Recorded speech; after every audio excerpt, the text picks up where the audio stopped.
अनि त्यसो गर्दा परमेश्वरलाई आनन्द तुल्याउँदछ, आनन्दित तुल्याउँदछ।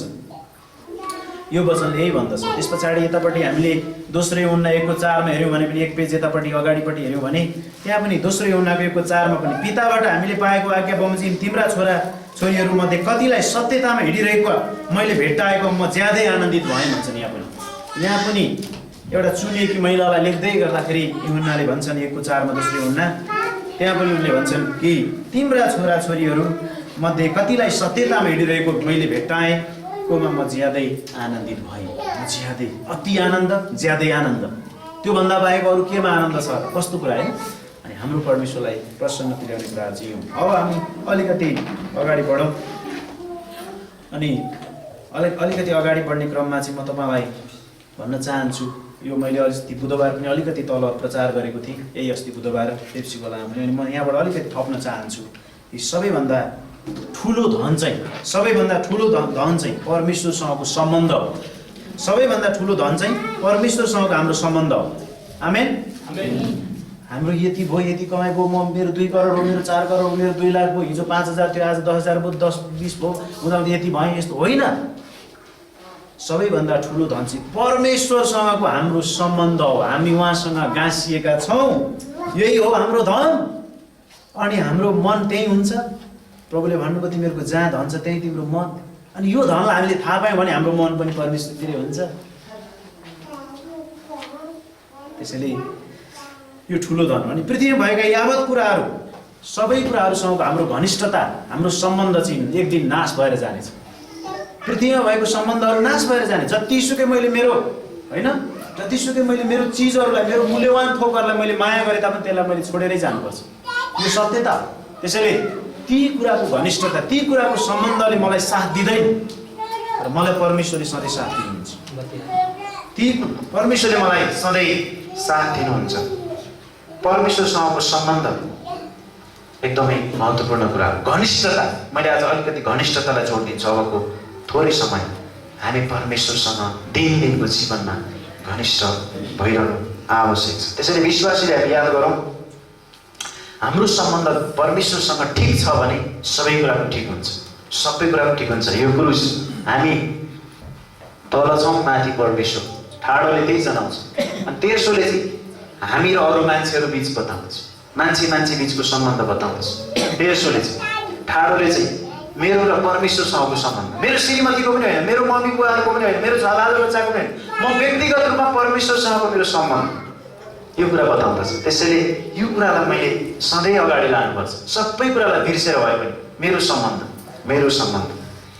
अनि हामीले याद गरौँ हाम्रो 4वटा सम्बन्धहरू। मेरो पहिलो घनिष्ठता परमेश्वरसँग हुनुपर्छ। 4वटा कुरा म बताउँछु तपाईँलाई है, ध्यान दिएर सुन्नु। मेरो पहिलो घनिष्ठता परमेश्वरसँग। कोसँग अरे? परमेश्वरसँग। कुनै कुरासँग होइन, कुनै कुरासँग होइन। मेरो घनिष्ठता परमेश्वरसँग। म जे गर्छु नि, म जहाँ जान्छु नि, म जे खान्छु नि, होइन, म जे बोल्छु नि, मेरो दैनिकी छ नि एउटा, कि छैन? हाम्रो दैनिकी बिहान उठेदेखि बेलुकासम्म मेरो एउटा दैनिकी छ, व्यक्तिगत तवरमा छ। त्यो कसैले चलाइदिएर चलिरहेको छैन, म आफै गर्छु। त्यो तपाईँ आफै गर्नुहुन्छ नि। हो, यो दैनिकीमा म व्यवहार गर्छु, म हिँड्छु, डुल्छु, म के पेसामा छु, म कुन ठाउँमा छु, मेरो कस्तो अफिस छ, म गृहिणी हो कि जे होस्, याद गर्नुहोस् यो दैनिकीमा मेरो व्यक्तिगत सम्बन्ध, घनिष्ठता परमेश्वरसँग कस्तो छ, यो जहिले पनि हामीले याद गर्नुपर्छ। त्यसैले पहिलो घनिष्ठता परमेश्वर, पहिलो घनिष्ठता परमेश्वरसँग। मेरो परमेश्वर मसँग हुनुहुन्छ भनेर म गर्व गर्छु जहिले पनि। अनि म निराश हुन्छु, मेरो परमेश्वर मसँग हुनुहुन्छ। दोस्रो कुरा, दोस्रो घनिष्ठता वचनसँग, बाइबलसँग। के तपाईँले बाइबलसँग घनिष्ठ सम्बन्ध राख्नु भएको छ? छु, मैले दिनकै सिरानीमा हालेर सुतेको छु भन्नु, दिनकै मैले म सँगै सिरकमा सँगै सुताएको छु बाइबललाई भन्नु।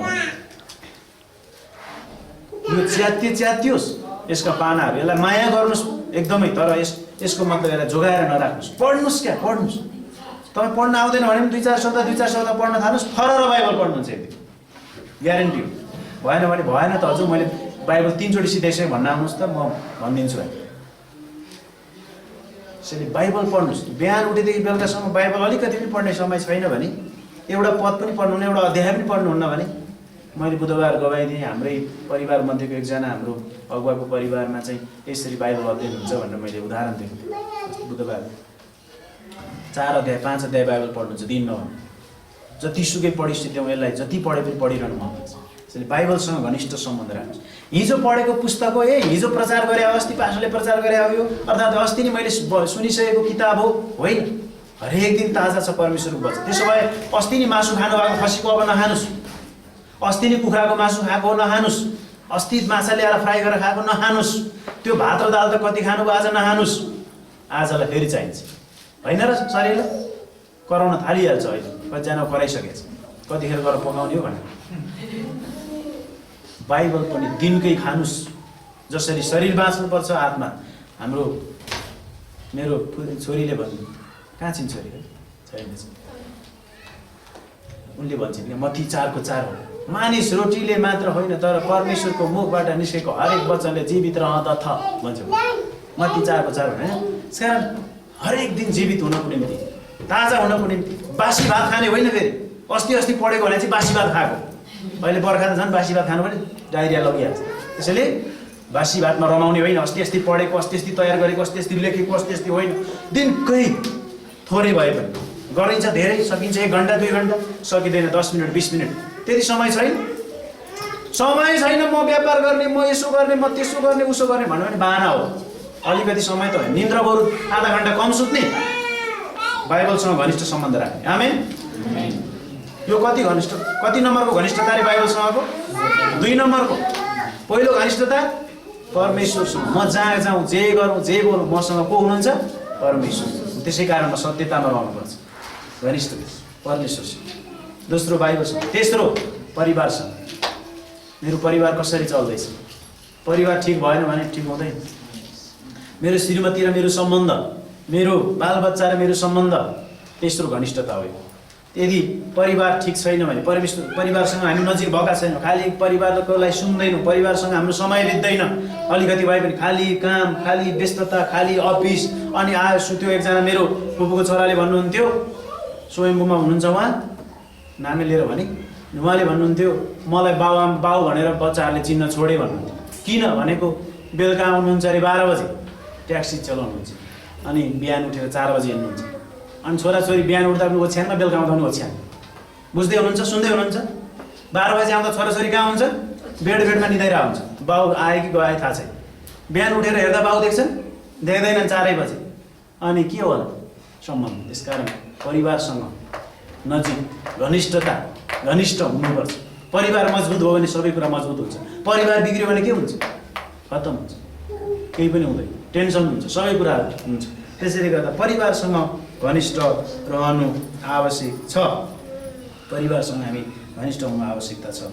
त्यस पछाडि चौथो कुरा अर्थात् अन्तिम कुरा चाहिँ मण्डलीसँग, अर्थात् एक अर्कासँग, मण्डलीका विश्वासीहरूसँग। मलाई मेरो काम बित्यो अर्थात् मेरो आफ्नै जीवन लाइफ छ, तपाईँहरूसँग मेरो के मतलब? एकछिन बोल्ने फुर्सद पनि छैन, एकछिन सुनिदिने फुर्सद पनि छैन, एकछिन तपाईँलाई कस्तो छ भन्ने फुर्सद। त्यो हो मण्डलीय जीवन? होइन। आज नयाँ गरी आउनुभयो, वा कहाँबाट आउनुभयो तपाईँ? तपाईँको परिवारमा को हुनुहुन्छ भन्छौँ हामी। सङ्गति सकिन हामी ग्रेटर ग्रेसभित्र विशेष बडी लाइफलाई बढी कुरा गर्छौँ। बडी लाइफ भनेको हाम्रो दैहिक जीवन। हामी जसरी यो शरीरका अङ्गहरूसँग यसरी सबै मिलेर हामी सुन्दर छौँ, हामी सपाङ्ग छौँ, त्यस्तै गरी हामी सबैजना मिलेर येशू ख्रीष्टको सुन्दर शरीर छ। हामी सोध्छौँ कस्तो छ तपाईँलाई, कसरी जिउँदै हुनुहुन्छ, कसरी चल्दै हुनुहुन्छ। होला म उहाँलाई गएर त्यो सबै कुरा गरिदिन सक्दिनँ, तर म प्रार्थना गर्न सक्छु, म सोध्न सक्छु, म वास्ता गर्न सक्छु, म बोलाउन सक्छु, हलो भन्न सक्छु, हाई भन्न सक्छु। मैले बोल्दिँदा एउटा बहिनीको उत्साह हुनसक्छ, एउटा दाइले उत्साह लिन सक्नुहुन्छ। कि हामी एकले अर्कालाई गर्छौँ? गर्नुपर्छ। मण्डलीसँग घनिष्ठता, परिवार बिचको घनिष्ठता। कहिलेकाहीँ गुन्द्रुकको ढेँडो भए पनि बोलाएर खाने, यो गर्नुपर्छ हामी, होइन? गुन्द्रुक पकाए पनि अब 2 गिलास बढी पानी हालिदिने, चामल 2 टक बढी हालिदिने, पुगो त अर्को परिवार। अनि ल खाउँ आज हाम्रोमा, ल खाउँ भोलि तपाईँकोमा, ल आज पर्सि उसकोमा पालो। यसो पनि हामीले गर्न सक्छौँ। वर्षभरिमा एउटा विश्वासीलाई एक दिन बोलाउन सक्दैन होला। ढेँडो रोटी मासु ल्याएर भुट्नै पर्छ भन्ने छ र कुखुराको मासु 500 पुरा, होइन? गर्दैन। त्यसैले हामी मण्डलीसँग पनि घनिष्ठ हुनु आवश्यक छ। एकदम महत्त्वपूर्ण कुरा हो। पहिलेको विश्वासी पहिली सुरुको मण्डली हेऱ्यो भने उनीहरू सँगसँगै खान्थे। प्रेरित 2 अध्याय पढ्नुभयो भने 42 देखि 47 हेर्नु भने एउटै साझा थियो उनीहरूको सबै कुरा। अनि त्यहाँ चाहिँ परमेश्वरले मण्डलीलाई वृद्धि गरिदिनु भयो। सुरुको मण्डली त त्यस्तो छ भने अहिलेको मण्डली के छ, कतातिर छ? त्यसैले याद गरौँ, हामी घनिष्ठ परिवारसँग घनिष्ठ, मण्डलीसँग घनिष्ठ, पहिलो कुरा मेरो र व्यक्तिगत परमेश्वरसँग घनिष्ठता, अनि त्यस पछाडि वचनसँग बाइबलसँग घनिष्ठता, उहाँको आवाज सुन्ने, त्यसपछि फ्यामिलीसँग परिवारसँग पारिवारिक सम्बन्धलाई घनिष्ठता त्यसलाई बनाउने राम्रो, त्यस पछाडि मण्डलीसँग। यो चाहिँ जीवित मण्डली, यो चाहिँ सक्रिय मण्डली, यो चाहिँ स्वस्थ मण्डली हो। यो चाहिँ अनि गवाई दिन सकिन्छ, अनि सत्यताको गवाई दिन सक्छौँ। वाउ तिमीहरू किन मिल्छौ, वाउ तिमीहरूभित्र के छ यो रहस्य। अरूले प्रश्न गर्दा हामीसँग रहस्य यो छ। हामी यो संसारमा फिक्री गर्दैनौँ, हामी यो संसारमा जे छ बाँडचुँड गर्छौँ, हामीले यसो गर्न जानेका छौँ, सिकेका छौँ। हाम्रो गुरु हाम्रो परमेश्वरले यो कुरा गर्नुभएको छ, बाइबलका व्यक्तिहरूलाई हामीले हेऱ्यौँ भने यस्तो कुरा छ। अनि हामी चाहिँ यसरी बलियो हुन्छौँ, खडा हुन्छौँ। अनि मानिसहरूले वा यिनीहरू जति रमाउने, यिनीहरू जति आनन्द गर्ने को छ भन्छन्, कतिले भनिरहेछ। यो खालको जीवन हाम्रो भयो भने वाह परमेश्वर त्यतिखेर कति गर्नुहुन्छ होला है। त्यसैले याद गरौँ यी कुराहरूलाई। आज मैले बताउनु खोजेको कुरा लगभग यति नै छ कि उहाँसँग घनिष्ठ, वचनसँग घनिष्ठ, परिवारसँग घनिष्ठ, मण्डलीसँग घनिष्ठ सजिलो कुरा छ। अन्तमा सजिलो कुरा छ, यो गाह्रो कुरा छैन। संसार शरीर र शैतानसँग पनि नजिक हुन सकिन्छ। अर्को पनि छ, संसारसँग पनि नजिक हुनिन्छ सकिन्छ। यो पनि तपाईँलाई हामी सबैलाई यो पनि छनौट छ। शरीरसँग, संसारसँग, शैतानसँग पनि हामी नजिक हुन सक्छौँ। शरीरकै कुराहरू मात्रै खालि यो त्यो यो पनि छ। तर यसलाई एकछिन यता राख्दै परमेश्वर, बाइबल, विश्वास हो, परिवार यो पनि छ। के छनौट गर्ने हामी? एउटा उदाहरण म यहीँ दिइहाल्नु है। ल ठिक छ, कसरी दिउँ भन्ने कुरा सोचिरहेको छु। अन्तिम हो यो चाहिँ परमेश्वर हुनुहुन्छ, परमेश्वर हुनुहुन्छ। अब हामी परमेश्वरसँग घनिष्ठ हुने भन्यौँ नि होइन, यो परमेश्वर हुनुहुन्छ। एकछिनलाई परमेश्वर, बाइबल जे भनौँ यहाँ। अब यतातिर चाहिँ यो चाहिँ संसार छ, शैतान छ। संसार छ, शैतान छ। अब म चाहिँ यहाँ बिचमा छु, अर्थात् यो बिचमा छ। हेर्नुहोस् है, यो बराबरीमै राख्नु लगभग। यहाँ परमेश्वर, यहाँ हो संसार। अब यो चाहिँ म भयो, अर्थात् तपाईँ आउनुभयो। परमेश्वरलाई नजिक ल्याउन हामी सक्दैनौँ। उहाँलाई हामीले हराउने पनि होइन, तर हामी नजिक जान सक्छौँ। उहाँसँग घनिष्ठ हुन अलिअलि दैनिक जीवनमा बाइबल पढ्दै, बाइबलसँग घनिष्ठ हुनु भन्ने यस्तै हो। परमेश्वरलाई हामी चिन्न जान्न सक्छौँ अझै धेरै गहिराइमा। परमेश्वरसँग घनिष्ठ हुने भनेको यसरी गएर टाँस्यो। त्यही यो के भयो आफै, यो के भयो आफै टाढा भयो कि भयो? यो आउन सक्यो अब यहाँ, यो पनि यही छ। हामीले भन्यो शैतानले गर्नु विधि गर भन्छु कहिले। शैतानले केही गरेको छैन। एउटा बुढी आमा अप्ठ्यारो ठाउँमा भरेमा बसेर वचन पढिरहेको छ, बाइबल पल्ट्याएर, अनि शैतान सिङ हालेर आएछ कि यसो आएछ। बुढी आमा तल झर, बुढी माउ तल झर भन्दो रहेछ। यसो हेरेर त सिङ हालेर शैतान छ। अनि किन झरे तैँले भने किन मान्ने? दूर है जा शैतान भन्नु रहेछ बुढी आमा। अनि झर न आमा झर, क्या प्लिज तल झरेर बाइबल पढ्नुहोस् भनेछ। होइन झर्दै ए तँलाई म तल झर्नुपर्ने बाइबल पढ्नलाई म यहीँ बसेर पढ्छु भनेर जिद्दी गर्नु हुँदो रहेछ। अनि लास्टमा शैतानले हार खाएर के भनेछ भने अहिले तपाईँ यहाँबाट लड्नुहुन्छ पढ्दा पढ्दै उमेर, अनि त्यसको दोष पनि मलाई नै लाउनुहुन्छ भन्थ्यो अरे कि शैतान। रुँदै गयो अरे। धेरैचोटि शैतानलाई दोष लाउँछौँ हामी, आफू गल्ती गरेर, आफू नगरेर। त्यसैले याद गरौँ, हामी परमेश्वरसँग नजिक गयो भने ऊ आफै टाढा हुन्छ, संसार आफै टाढा हुन्छ, संसारका थोकहरू लालसाहरू आफै टाढा भएर जान्छन्। तर जब हामी यहाँ छौँ अलि परमेश्वरबाट के भयो? घनिष्ठ भयौँ हामी। दूर टाढा यता पो लपक्कै भयौँ अब संसारसँग। बाइबल पढेर मात्रै के गर्नु र, चर्च गएर मात्रै के गर्नु र, खानु पनि त पर्यो नि। यसो भन्छ संसारले, होइन भन्छ कि भन्दैन? शैतानले यसो भन्छ के को बाइबल पढेर कति जानु गए त हो नि। हामी धर्म गर्न चर्च आइरहेको छैनौँ प्रिय, हामी परमेश्वरसँग अझै घनिष्ठ हुन सङ्गति गरिरहेको छौँ। आमेन। धर्म गरे आइरहनु। त्यसैले संसारसँग, शरीरसँग, शैतानसँग नजिक हुने भए यसरी जानु पर्यो। म यहीँ छु, म के रोज्छु आजको वचनबाट? म कोसँग घनिष्ठ हुन्छु? म कता ढलफल हुन्छु? कहिले यता कहिले यता हो है? यहीँको यहीँ हो कि तटस्थ होइन? म नजिक जानुपर्छ। मैले पढेको छैन, म रोगी बिरामी छु है, मसँग समस्या सबै कुरा लिएर हामी परमेश्वरसँग घनिष्ठ हौँ। यी सबै कुराहरू बिर्सिन्छ। मैले अघि सुरुमै भने अहिले जस्तै हामी चौरमा पल्टेर परमेश्वर धन्यवाद भन्न सक्छौँ। सब संसारै घुमे भयो, संसारै उलटपुलट भयो। आमेन। यसैले हामी परमेश्वरसँग घनिष्ठ हौँ, बाइबलसँग घनिष्ठ हौँ, परिवारसँग घनिष्ठ हौँ अनि मण्डलीसँग घनिष्ठ हौँ। परमेश्वरको सत्यताको गवाई दिन हामी यसरी सक्नेछौँ। परमेश्वरले हामीलाई आशिष दिनुभएको छ। आउनुहोस् हामी प्रार्थना गरौँ। हुन्छ, हामी प्रार्थना गर्नेछौँ र रोगी बिरामीहरू हुनुहुन्छ, समस्यामाहरू हुनुहुन्छ भने पछि हामी फेरि प्रार्थना गर्नेछौँ व्यक्तिगत रूपमा।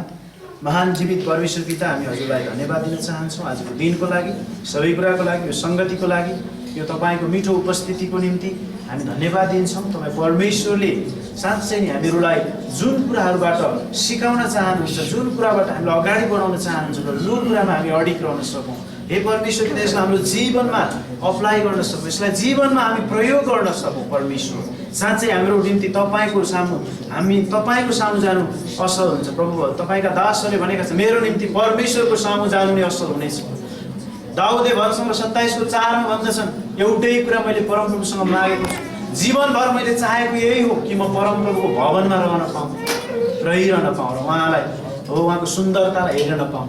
साँच्चै यो भनेको उहाँको उपस्थितिलाई चाहनु, उहाँसँग घनिष्ठ हुन चाहनु।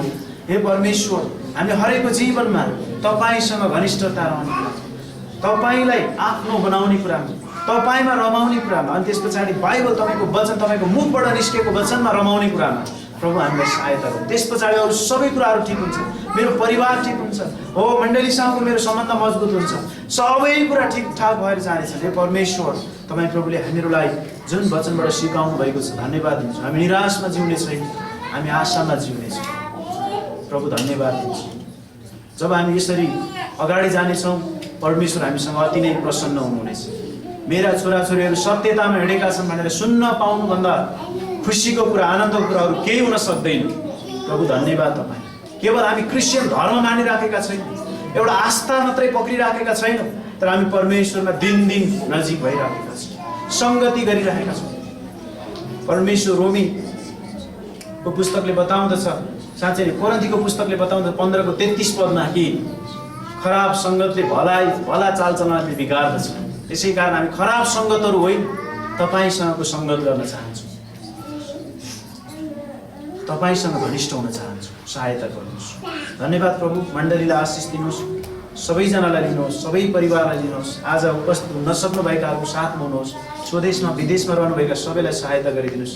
आजको सेवामा सुरुदेखि अन्तिमसम्म गर्नुभएको सहायताको लागि फेरि पनि एकपल्ट प्रभु तपाईँलाई धन्यवाद दिँदै तपाईँको महिमा गर्नलाई आउँदो दिन अझै हामीलाई सहायता गर्नुहोस् भन्दै परमेश्वर पिताको प्रेम, प्रभु यीशु ख्रीष्टको अनुग्रह, पवित्र आत्माको सङ्गति र भरिपुरी हामी प्रत्येकसँग अहिले अनि सदा सर्वदा रहिरहौँ भन्दै आशिष माग्छौँ यीशु प्रभुको नाम। आमेन। जय मसीह।